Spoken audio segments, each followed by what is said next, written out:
Hiroshaimase! It's the Out Groove. It's me, your host, Andre Salazar. Today we're talking about Lil Yachty, also known as Miles Parker. Come on, dude. Miles Parker McCollum.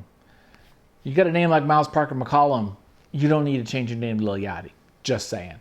Okay, despite the Boatman and his trilogy, Lil Boat 1, 2, and 3, and many other albums he's made before, he's only 25 years old. And we're going to talk about his latest album called Let's Start Here. But before we do that, you might be asking me, Andres, what is going on with the background? What are you doing here? Well, this is because the art studio is now being converted temporarily to an editing bay. I am editing a film. I'll even pan the camera. I'm using DaVinci Resolve, working on a project that I've been filming, and now I'm in the editing situation. And you can see here's actually a bunch of sticky notes and all that kind of stuff that I'm working on. So scenes and all that kind of jazz. So if you want to see about that and learn about the film that I'm working on and some other projects, creative stuff, go check out the Patreon below. So there you go. And a lot of stuff is free. You don't have to be a subscriber to see it. Although there are a couple things that you need $1. So there you go. That's the commercial for my Patreon. Now back to the show. The show of trap music.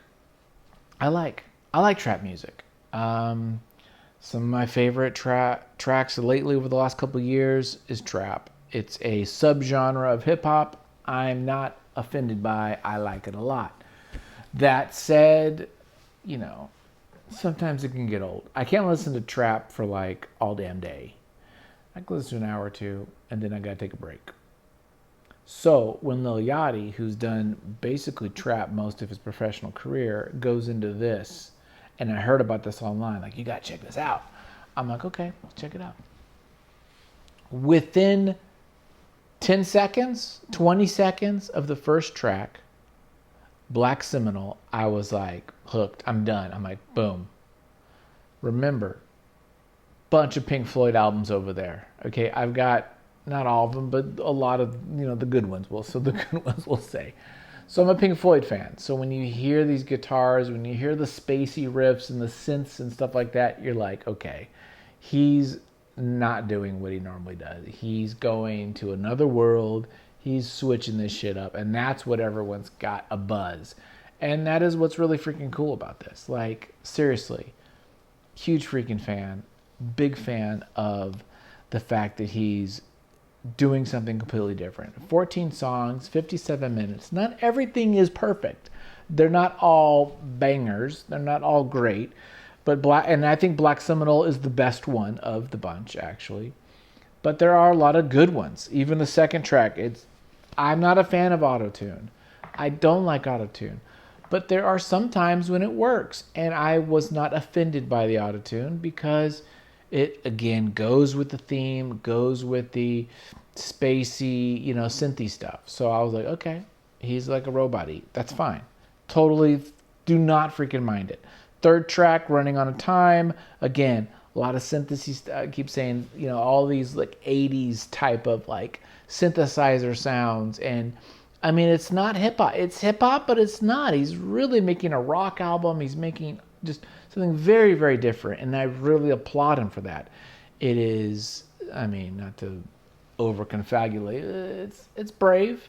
It's a challenge. He went out on a limb. It could have freaking blew up in his face. But after listening to it, he knew he was on track. It's a very mellow song, track 3. Track 4, Pretty, is, I guess you would call it a romance. Don't get me wrong. A lot of the tracks still have the, getting my money, beating up pussy type stuff.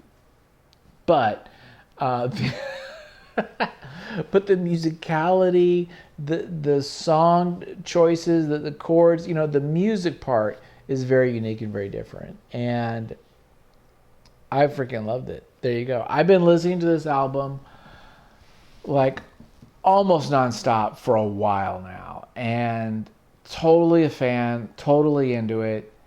And I would say you've got to go listen to this album. There's a reason why everyone's talking about it. It's not perfect. It's 4 biscuits out of 5. It's 4. I could have made it 3, but I'm making it 4 because he's really doing something different. And I dig a lot of the songs. Is it as good as some of the other stuff I really liked, like West Side Gun? I really like that album. I mean, Lil Sims, that's a whole nother. Little Sims is a 5. She's another level, but this is really cool. If I think about some of the other hip hop stuff I listened to lately, yeah, this is a next level. Totally a fan. Go check it out. There you go. That's my review. Next up, we're going to talk about Beyonce. We're going to talk about some other things I've got recently, some album reviews, all kinds of stuff. So thanks for watching. Check out my other videos and challenges and all that kind of crap. Patreon too is cool. So thanks for watching. Bye, guys.